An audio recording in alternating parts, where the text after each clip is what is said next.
Welcome to MS classes. मैं के are Jat लेके आया हूँ आप लोगों के लिए पॉलिटिकल साइंस की एक स्पेशल क्लास है जिसमें आज अपन पढ़ने वाले हैं राजनीतिक संस्कृति। अपन ने एक यूनिट कंप्लीट कर ली थी। दूसरी यूनिट के अंदर फर्स्ट चैप्टर कंप्लीट हो गया था, अपना सेकंड चैप्टर चल रहा है राजनीतिक संस्कृति। राजनीतिक संस्कृति की बात करने से पहले मैं आप लोगों को यही कहना चाहूँगा कि इस कोरोना काल के अंदर घर पे रहें और सुरक्षित रहें। अगर कोरोना की तीसरी लहर से बचना चाहते हो, तीसरे चरण से अगर बचना चाहते हो तो कृपया करके अपने दोनों चरण घर के अंदर रखें, घर से बाहर ना निकलें। तो आइए शुरू करते हैं बिना विलंब किए राजनीतिक संस्कृति। तो सबसे पहले बात करेंगे इसकी राजनीतिक संस्कृति की परिभाषा की कि राजनीतिक संस्कृति क्या होती है। तो सबसे पहले बात करेंगे इस राजनीतिक संस्कृति के अर्थ की। ठीक है, तो राजनीतिक संस्कृति की मैं पूरी लंबी चौड़ी एक परिभाषा लिख देता हूँ। ठीक है, तो राजनीतिक व्यवस्था के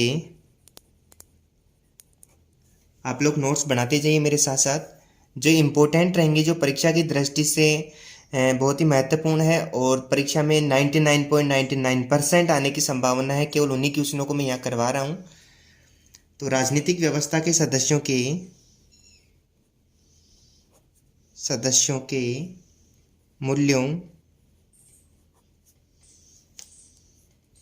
3 4 5 7 शब्द आएंगे, इसे बहुत ही कठिन रहेंगे। दृष्टिकोणों,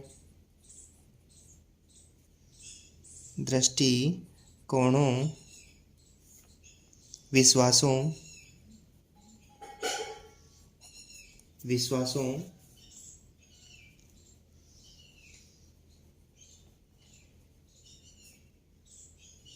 भावनात्मक प्रवृत्तियों, प्रतिमानों, सामान्य लक्ष्यों तथा सामान्य स्वीकृत नियमों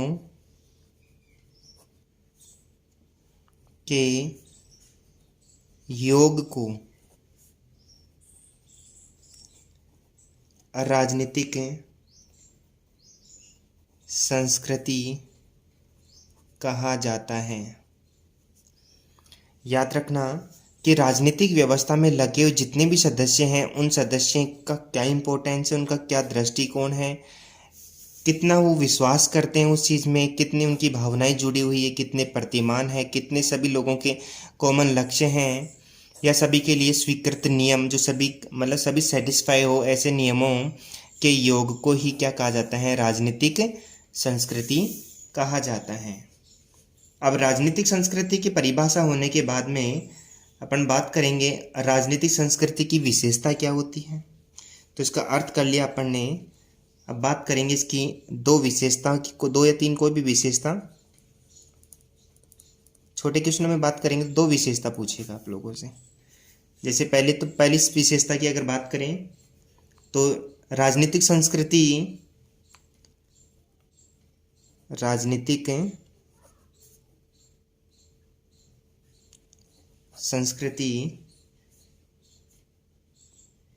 में अमूर्त तत्व प्रभावी होते हैं। अमूर्त का मतलब ऐसे तत्व जो दिखाई नहीं देते, ऐसे तत्व जो दिखाई नहीं देते। जैसे राजनीति में लगे हुए सभी लोगों के उद्देश्य समान होते हैं, उद्देश्य दिखाई नहीं देते, लेकिन उद्देश्य क्या होते हैं, समान होते हैं। ऐसे ही अमूर्त तत्व प्रभावी रहते हैं। दूसरी बात करें, ये गतिशील होती है।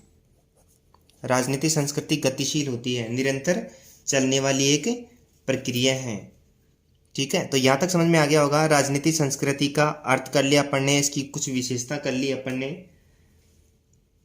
अब कुछ इसके इंपॉर्टेंट फैक्ट हैं, उनकी बात करेंगे। जिनमें से वस्तुनिष्ठ क्वेश्चन बनने की पूरी पूरी संभावना रहती है। तो फर्स्ट नंबर पे बात करेंगे अपन, जैसे एक समान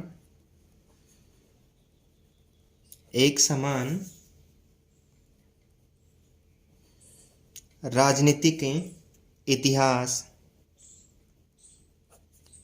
के बावजूद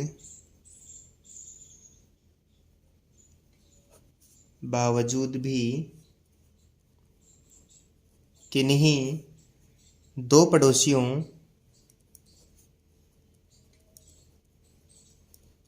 पड़ोसियों की राजनीतिक व्यवस्था में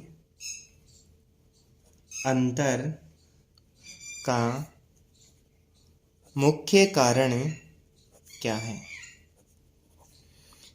पर्सन ये कहना चाह रहा है कि एक समान राजनीतिक इतिहास, मान के चलो को दो देश हैं, जैसे मान लो भारत और पाकिस्तान ही है, तो भारत और पाकिस्तान जैसे एक साथ आज़ाद हुए, एक साथ उनमें सरकारें बनी, एक साथ चुनाव हुए, ठीक है, तो सारा काम एक साथ होने के बावजूद भी जो दो पड़ोसी देश हैं उनकी राजनीतिक व्यवस्था में अंतर क्यों आ जाता है, इसके पीछे क्या कारण होता है, वस्तुनिष्ठ क्वेश्चन में पूछा जा सकता है। पहली बात तो लोग राजनीति के प्रति कितने जागरूक होते हैं, लोगों के राजनीति से कितने उद्देश्य हल हो पा रहे हैं, ठीक है, लोगों की भावनात्मक प्रवृत्तियां कितनी राजनीति के साथ जुड़ी हुई है, कितना राजनीति में लोग विश्वास करते हैं, ये सब चीज़ें निर्धारित करती हैं कि किस देश की राजनीतिक व्यवस्था कितनी अच्छी है और किस देश की राजनीतिक व्यवस्था कितनी खराब है। तो इन सबको मिलाकर के अपन यूँ कह सकते हैं राजनीतिक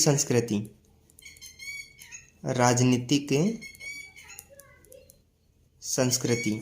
मान के चलो अगर अगर कोई भी देश है या कोई क्षेत्र है, वहाँ के लोग अगर राजनीति के प्रति अगर उदासीन हैं तो वहाँ की राजनीतिक गतिविधियाँ ठप सी हो जाएगी, राजनीतिक गतिविधियाँ आगे नहीं बढ़ पाती है और वो राजनीति के क्षेत्र में पिछड़ जाते हैं। इसके अपोजिट अगर किसी क्षेत्र विशेष के लोग राजनीति के प्रति जागरूक हैं, बढ़ चढ़ के राजनीति में हिस्सा लेते हैं, तो वहाँ की राजनीतिक स्थिति अच्छी हो जाएगी। बस यही अंतर है कि सब कुछ किस पर निर्भर है, राजनीतिक संस्कृति पर। नेक्स्ट बात करें सेकंड नंबर की, वस्तुनिष्ठ क्वेश्चनों की बात करें अपन। यहाँ पे मैं लिख रहा हूँ राजनीतिक संस्कृति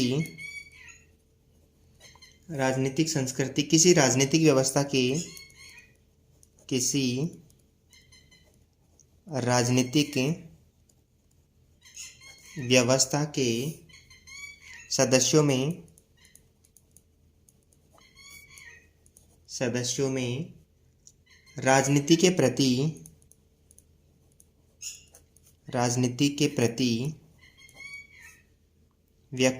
के प्रति व्यक्तिगत अभिवृत्तियों और आमुखीकरण का नमूना है। बाई चांस मान लो पूछ ले ये कथन किसका है, कथन पूछ ले राजनीतिक संस्कृति किसी राजनीतिक व्यवस्था के सदस्यों में राजनीति के प्रति व्यक्तिगत अभिवृत्तियों और आमुखीकरण का नमूना है, ये कथन पूछ लिए, परिभाषा पूछ ले कि राजनीतिक संस्कृति की ये परिभाषा किसने दी, ये राजनीतिक संस्कृति की परिभाषा किसके अनुसार है, आमंड के अनुसार है। आमंड के अनुसार ये क्या है, राजनीतिक संस्कृति की परिभाषा। राजनीतिक संस्कृति क्या है, ये परिभाषा है, याद रखना परिभाषा पूछी जा सकती है। आमंड के अनुसार राजनीतिक संस्कृति क्या है, तो आपको ये लिख देना है। पसंद कैसे भी घुमा के दिया जा सकता है, परिभाषा देके नाम पूछा जा सकता है या नाम देके परिभाषा पूछ ली जाएगी, ठीक है। ऐसे ही जैसे बात करें अपन नेक्स्ट क्वेश्चन की, लोकतांत्रिक शासन के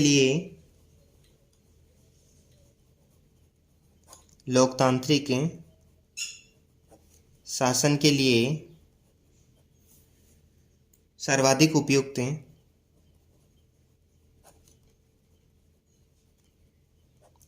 उपयुक्त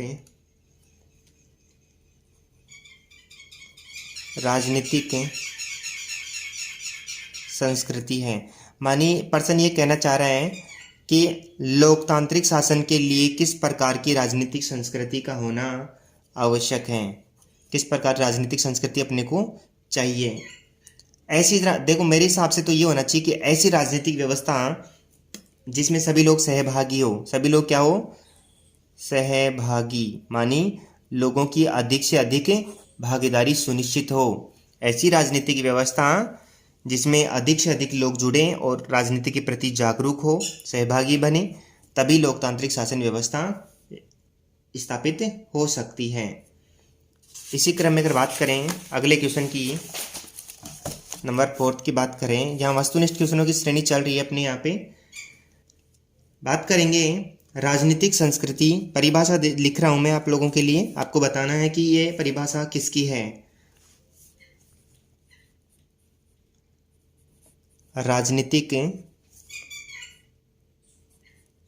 संस्कृति अभिवृत्तियों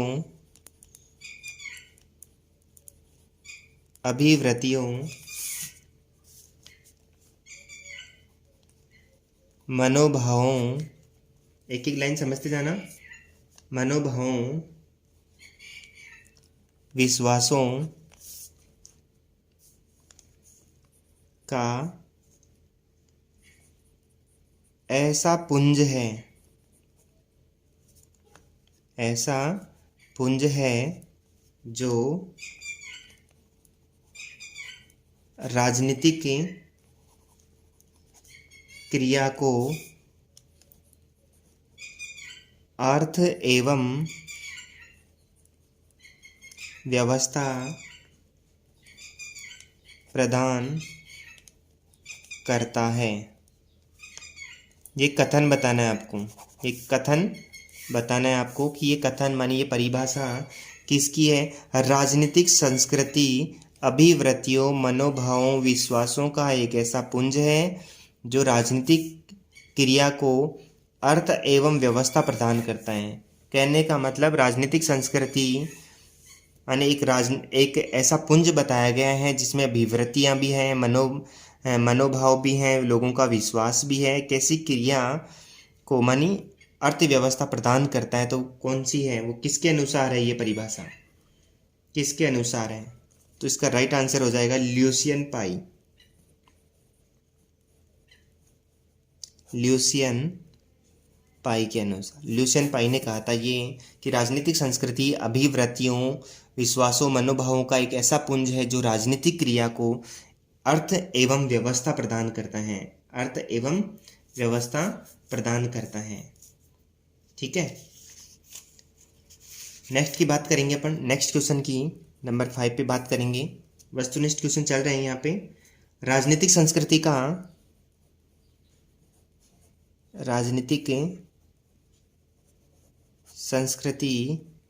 का निम्नलिखित में से कौन से आधार का प्रभाव वर्तमान में उत्तरोत्तर कम होता जा रहा है?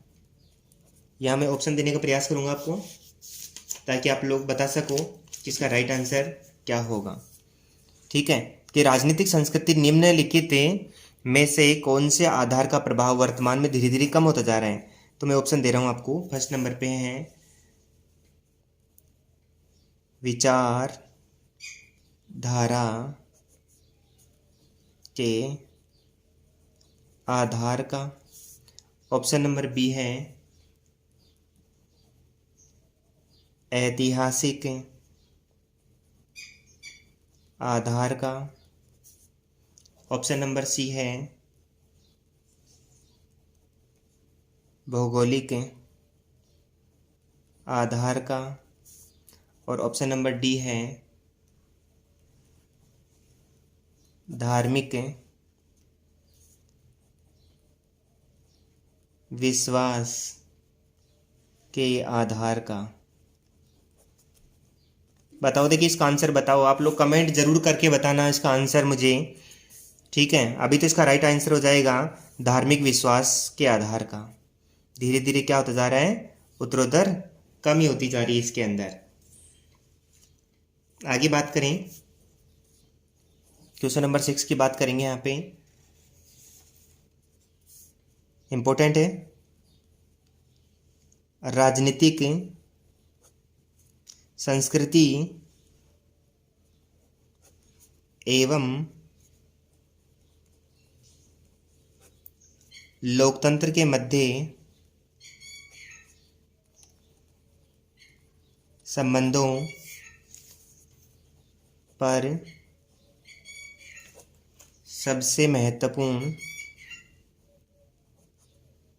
सबसे महत्वपूर्ण आनुभाविक अनुसंधान है, बताना है अपने को। तो इसका राइट आंसर, राजनीतिक संस्कृति एवं लोकतंत्र के मध्य संबंधों पर सबसे महत्वपूर्ण आनुभाविक अनुसंधान है। ठीक है, तो ऐसा किन्होंने बताया था? अपना राइट आंसर हो जाएगा आमंड और वर्बा का। आमंड और वर्बा का, आमंड और वर्बा का। ठीक है, नेक्स्ट बात करते हैं अपन, जो बहुत इंपॉर्टेंट है, कि राजनीतिक संस्कृति शब्द का सबसे पहले प्रयोग कब और कहाँ किया गया। 7वें नंबर का क्वेश्चन लिख के देता हूं मैं आप लोगों के लिए, कि जो राजनीतिक संस्कृति है, राजनीतिक संस्कृति शब्द का सर्वप्रथम प्रयोग कब व कहाँ हुआ। ठीक है, कब और कहाँ हुआ, राजनीतिक संस्कृति शब्द का सबसे पहले प्रयोग कब और कहाँ हुआ, इसकी बात करेंगे। तो इसका राइट आंसर हो जाएगा कि पहली बात तो प्रयोग किसने किया, कब किया। तो सबसे पहले प्रयोग तो किसने किया था? आमंड ने किया। किसने किया था? आमंड ने किया। ठीक है, फिर बात करेंगे कब किया, तो 1956 में किया। फिर बात करेंगे कहाँ किया। ठीक है, तो उन्होंने अपना एक निबंध था, निबंध का नाम लिख रहा हूं मैं यहाँ पे, कंपैरेटिव पॉलिटिकल सिस्टम।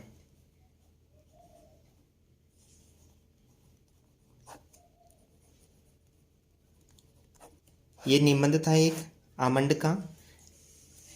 तो सबसे पहले शब्द का प्रयोग किसने किया? आमंड ने किया। कब किया? 1956 में किया। कहाँ किया? अपने निबंध में किया। निबंध का नाम था comparative political system. Comparative political system में किया। नेक्स्ट बात करेंगे अपन यहाँ पे, अगला क्वेश्चन की बात कर रहे हैं, क्वेश्चन नंबर 8 की बात करेंगे। यहाँ पे मैं एक पुस्तक का नाम लिख रहा हूँ। ठीक है, एक बुक का नाम लिख रहा हूँ, आपको उसका राइटर बताना है। ठीक है, तो बुक लिख रहा हूँ मैं, the civic culture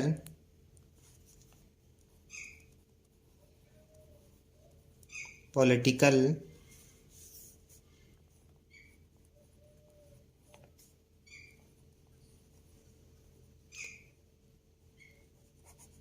attitudes and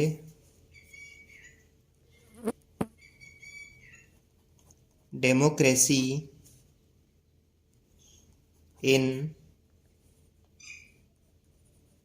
5 nations. दोबारा रिपीट कर रहा हूं मैं, the civic culture political attitudes and democracy in 5 nations. ठीक है, इस पुस्तक के लेखक कौन है, इसका बताना अपने को। लेखक कौन है, इसके लेखक कौन है, या प्रश्न हो सकता है लेखक का नाम देकर के किताब पूछ ले। तो इसका राइट आंसर हो जाएगा अपने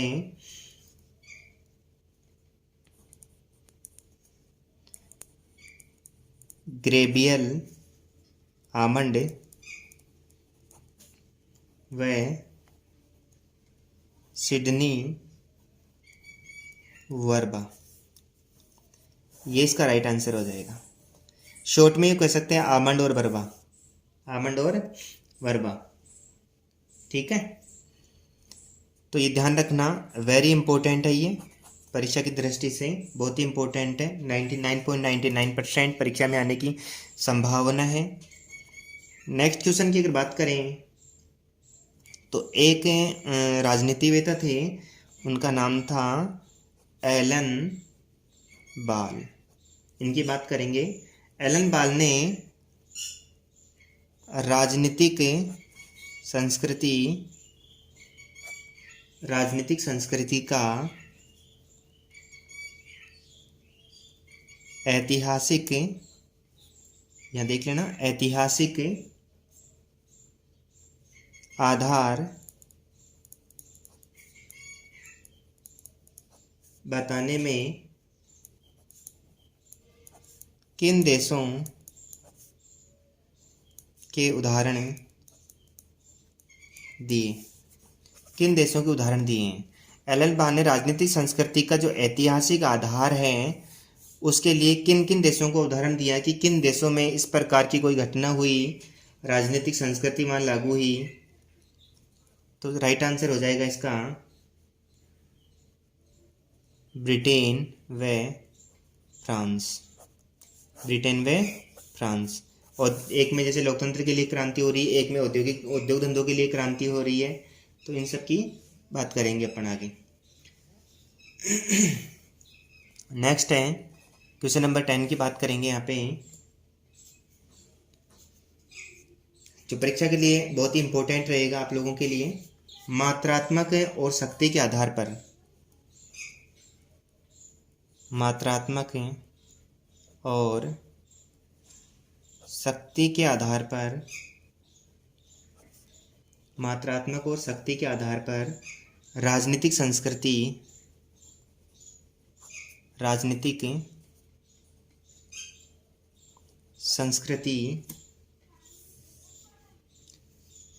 कितने प्रकार की होती हैं, कितने प्रकार की होती है। मात्रात्मक और शक्ति के आधार पर राजनीतिक संस्कृति कितने प्रकार की होती है। तो इसका आंसर हो जाएगा 2 प्रकार की होती है। कितने प्रकार की? 2 प्रकार की। दोनों प्रकार में बात करें, एक तो एक शब्द खूब सुना होगा आप लोगों ने, अभिजनात्मक या अभिजन संस्कृति। एक दूसरा शब्द है जन संस्कृति। ठीक है, 2 प्रकार की होती है, एक तो अभिजनात्मक संस्कृति या अभिजन संस्कृति, एक है जन संस्कृति।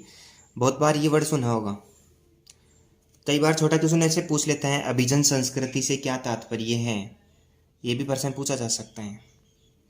अभिजन का मतलब होता है अल्पसंख्यक, याद रखना इसका मतलब क्या होता है, अल्पसंख्यक, और ये होते हैं बहुसंख्यक।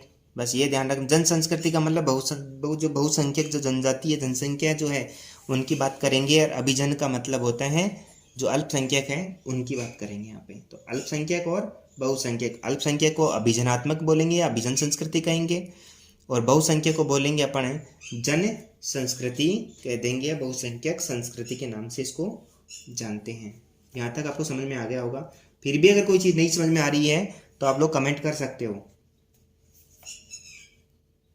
नेक्स्ट क्वेश्चन की बात करेंगे अपन यहाँ पे कि एक तो होती है राजनीतिक संस्कृति, एक होती है सामान्य संस्कृति। दोनों एक दूसरे से किस प्रकार संबंधित हैं उनकी बात करेंगे यहाँ पे। तो क्वेश्चन नंबर 11 है कि राजनीतिक संस्कृति राजनीतिक संस्कृति सामान्य संस्कृति व्यवस्था से किस प्रकार संबंधित है। कि राजनीतिक संस्कृति सामान्य संस्कृति से किस प्रकार संबंधित है, उसकी अपने को बात करनी है कि राजनीतिक संस्कृति सामान्य संस्कृति से किस प्रकार संबंधित है। तो याद रखना, राजनीतिक संस्कृति सामान्य संस्कृति से किस प्रकार संबंधित है, तो कोई इसमें अलग नहीं है, ये इसी का एक भाग है। तो राजनीतिक संस्कृति